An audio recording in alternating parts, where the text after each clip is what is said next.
Bismillah ar-Rahman ar-Rahim. Assalamu alaikum wa rahmatullahi wa barakatuh. How are my students? I hope that you're happy and healthy and ready for the second lesson of this Unit 2, which is the pair work. But before we begin, let's revise what we've taken in our previous lesson using this exercise. This is a crossword puzzle. This is a crossword puzzle where you have to match the meanings here with the correct words here. We have across and down. Across is like this from left to right, and down from up to down. So the across words complete the crosswords puzzle across. Number 1, a thief. Number 4, take control of a moving vehicle by force. Number 5, leave someone or something. Number 7, refuse or say no. Number 9, a small crime. Number 10, ran away or escaped. So these are the words or the terms, and we have to give some words that are related or give the exact meaning of this word. So these are helping words, a word that indicates the answers here. Let's take the first one. One across, a thief. One across, this is number 1. You can see here number 1. And you can see we have 1, 2, 3, 4, 5, 6, 7 letters. So a 7-letter word, which means a thief. Yes, a burglar. This is a 7-letter word which gives the meaning of a thief. I think now you understand how the puzzle works. You have to count how many letters across or down and figure out the word. Number 4. Number 4, 1, 2, 3, 4, 5, 6. It's a 6-letter word. Number 4, take control of a moving vehicle by force. To take control of a moving vehicle by force. What's the meaning of this? Very good. It's to hijack. It's to hijack. Number 5, leave someone or something. This is a 7-letter word. Leave someone or something. Very good. It's the word abandon. Moving to number 7, to refuse or to say no. To refuse or to say no. This is here. You can see here number 7. Let's count how many letters. 1, 2, 3, 4, 5, 6, and 7. So it's a 7-letter word. Again, to refuse or to say no. Yes, to decline. Decline. If you remember the previous lesson, the credit card was declined. So this is to refuse or to say no. And number 9 here, a small crime. A small crime. We took it in the previous lesson. A small crime. Very good. It's the word misdemeanor. Misdemeanor. Number 10, ran away or escaped. Number 10, it's a 4-letter word. Ran away or escaped. Very good. It's the word fled. And now down. Down we have 2, and we have here 3, and we have 6 and 8. So we have 4 words. Number 1 or number 2, let's say, without permission. Without permission. Here from 2 and going down here without permission. What's the word that begins with the letter U? Without permission. Very good. Let's see. It's U, and then we put the letter N, and then the whole word is unauthorized. Very good. Unauthorized, it means without permission. Number 3, blame someone. Number 3, here, 3 going down.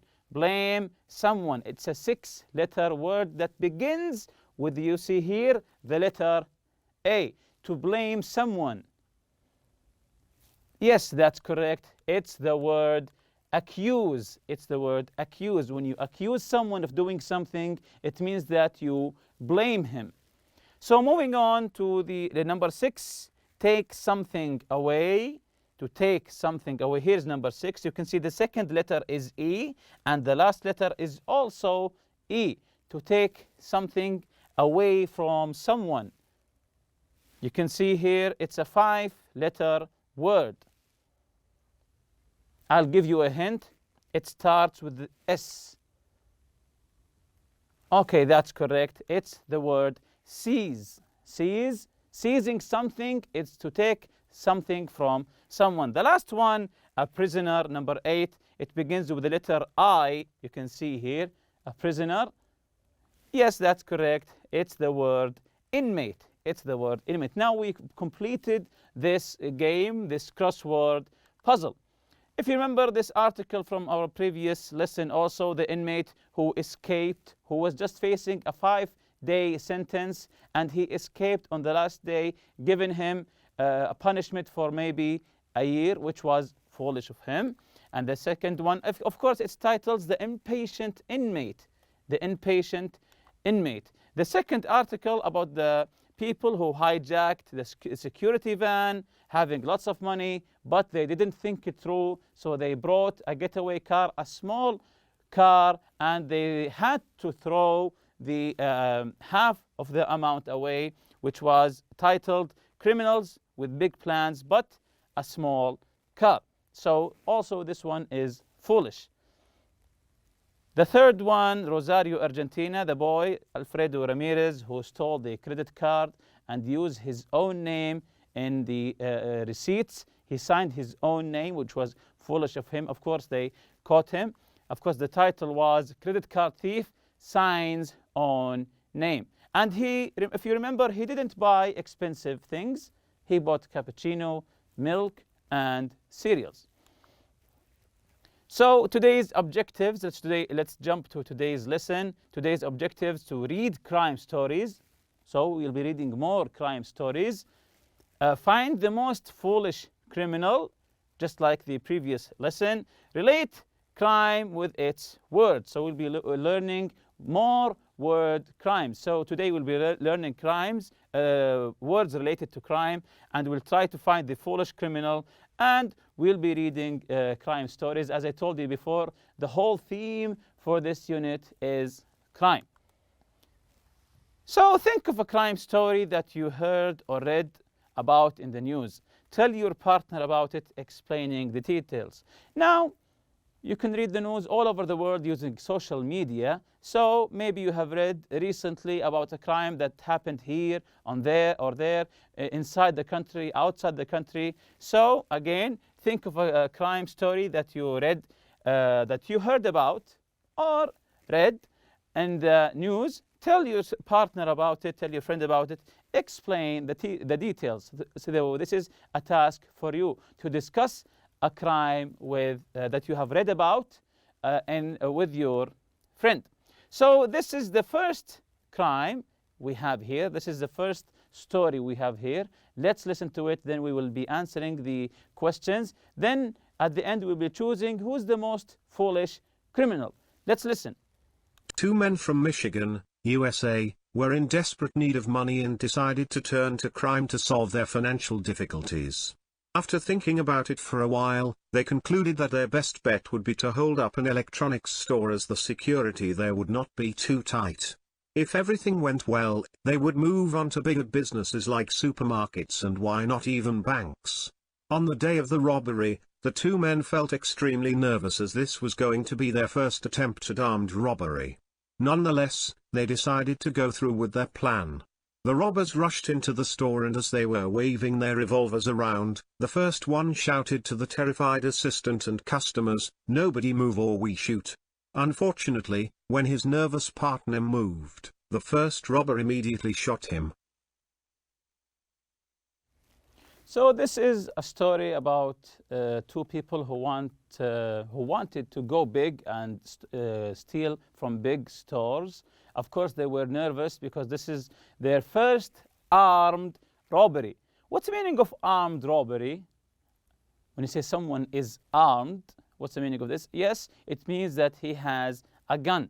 It means that he has a gun. This is their first armed robbery. Of course, they were very, or you can say extremely nervous because they asked everyone to be quiet. What happened next? Once the first criminal made a sound, his friend or his partner shot him. So this is, of course, foolish, as it says at the end. Unfortunately, when his nervous partner moved, the first robber immediately shot him. Why? Because they were extremely nervous. So how many men went to the city of Michigan who wanted to steal from there? Yes, 2. Why did the 2 robbers decide to rob an electronic store? Why did they decide to rob an electronic store? What made them decide this? Yes, because the security there would not be too tight. This was their plan. They planned that an electronic store, the security won't be as tight as a bank, for example, which they thought that would be easy. But on the contrary, or on the other hand, they were nervous so they shot themselves. They were so nervous that one of them shot the other one. Jumping to the next article, a young man in Seattle. Let's listen to it. A young man in Seattle wanted to go for a nice long drive with his best friend. Unfortunately, he had no money for petrol, so he decided to steal petrol from a motorhome by putting a hose into the tank. The police later found a very ill man curled up next to the motorhome near spilt sewage. Later, the man explained to the police that instead of putting the hose into the petrol tank, he put it into the motorhome's sewage tank by mistake. The owner of the motorhome didn't press charges, because, as he said, he hadn't laughed so hard before in his life. So this is actually a very funny crime about 2 friends. They had who had no money for gas, for petrol. So they decided what? They decided to steal the petrol or the gas, and they found a big car, a huge car, an RV, let's say. And instead of stealing the hose from the gas tank, they accidentally, by mistake, they took the sewage hose. So they drank sewage water, which was funny. So until the owner of the home van here, he didn't press any charges. Actually, he laughed. He told the police that he hadn't laughed so hard before in his life. And the one who drank the water was curled up. Curled up. It means that he was holding his stomach. He was curled up. So why was the man sick after trying to steal petrol for his car? Why was he sick and curled up, as I said? Very good. Because he mistook the petrol tank for the motorhome sewage. Because he mistook the petrol tank, he was aiming for the petrol tank. He wanted to steal petrol or gas. Instead, he took it from the motorhome sewage. The second question, did the owner of the motorhome press any charges? Did he press any charges? No, he did not. Why didn't he press any charges? Why? Yes, very good, because he thought it was too funny. He was laughing hard. The third article here, let's listen. Daniel Woods from Plymouth, England, decided to buy a new car, so he placed an ad in the paper to sell his old car.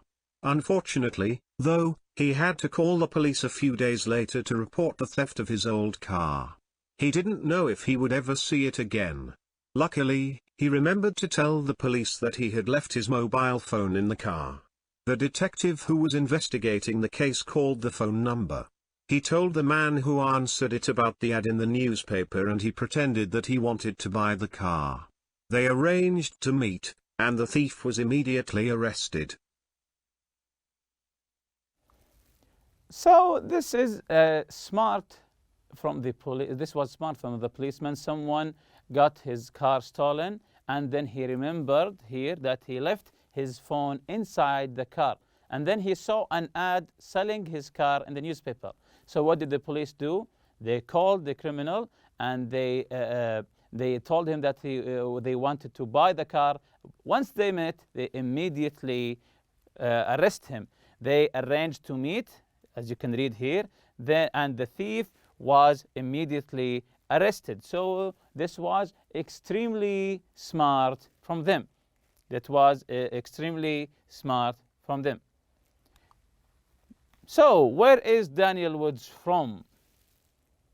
Where is Daniel Woods from? Yes, Plymouth, England. He was from Plymouth, England. How did the police track the stolen car? How did the police track the stolen car? What did they do so that they can find the car? How did they track the car? Yes, Daniel left his phone in the car. Daniel left his phone in the car, so they called the phone, and the man who answered, they told him that they want to buy the car, and this is how they met, and they arrest him. The third or the fourth article here. A woman in New York was just leaving a convenience store when a man seized her handbag and ran. The incident was witnessed by an employee who quickly called the police and gave them a description. Soon, the police arrested the suspect and drove him back to the store. They took him out of the car and told him to stand there for identification. The thief pointed to the woman and told a policeman, "Yes, officer, that's her. That's the lady I stole the handbag from." So this was also a funny story, a foolish from the criminal who stole a handbag from a woman and he ran away, and there was a witness who described how the criminal looked. So the police caught him and they brought him to the woman for identification. As you can see here, the police told him to stand there for identification, and he misunderstood what their meaning. He thought that they told him to identify the woman, which was exactly the opposite. They wanted to ask the woman if she can identify him as the burglar.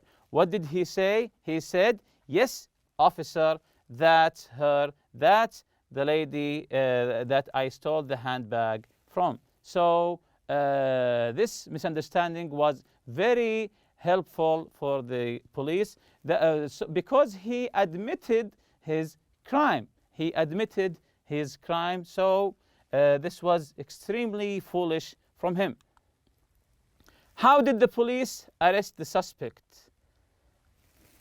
How did the police arrest the suspect? How did they catch him and arrest him? An employee witnessed the incident. An employee witnessed the incident and he helped the police to describe the criminal. Jumping on to the last article here, in Indiana, USA, a man left his house early one morning to go grocery shopping. After picking out the items he wanted to buy, he made his way to the till. He took out his wallet to pay, and while he was waiting for his change, he noticed he was the only customer in the shop. Suddenly, he was overcome by a strange desire to rob the place. Without thinking about it, he demanded all the cash from the grocery till. The cashier handed it to him and he made his getaway, leaving his wallet on the counter with all his identification. So he saw himself alone in the store and he saw that this is a chance for me to rob the place. I don't know how he thought that. So he told the cashier at the till to give all the money. And of course, he was nervous. Why? Because once he took the money and ran out of the store, he forgot his wallet with his ID, maybe his driver's license. All the information about him is in his wallet. So once because the wallet gives all the information about you and the police can find you extremely easy. So in which country Indiana is located in the beginning? Yes, in USA. Why did the man decide to rob the store? Why did the man decide to rob the store? What made him think that I can rob the store. How did he decide, or why did he decide to rob the store? Yes, the store was empty. He saw the store was empty, there's no one, he's alone with the cashier. That's why he thought, why don't I rob the place? Of course, this was a mistake from him. Of course, he was nervous. Maybe this is the first time or the second time for him because he forgot his wallet. The third question, what did the robber forget to take with him once he fled the scene and took the money? What did he forget to take with him? Of course, he forgot to take his wallet, which was also foolish of him. So, what do you think about the stories? What do you think about the stories? For me, I think they're all funny. They're all funny. They're all foolish criminals who made stupid mistakes. Who do you think is the most foolish? Of course, this is a different opinion. You have the most foolish one, or I have the most foolish one. Who do you choose is the most foolish? For me, I choose the one who admitted his crime in front of the policeman and said, yes, sir, this is the woman whom I stole the purse from, because he mistook that the policeman was wanting him to identify the woman, which was the other way around. He asked the woman if she can identify the robber. So this was, for me, is the most foolish criminal. Who do you think is the most foolish? To you, give me your answer, if it's same as me or else. And with that, we reach the end of the lesson. Thank you for listening. See you next lesson, inshallah. Subhanakallahumma bihamdik. Ashhadu an la ilaha illa anta astaghfiruka wa atubu ilayk. Assalamu alaikum.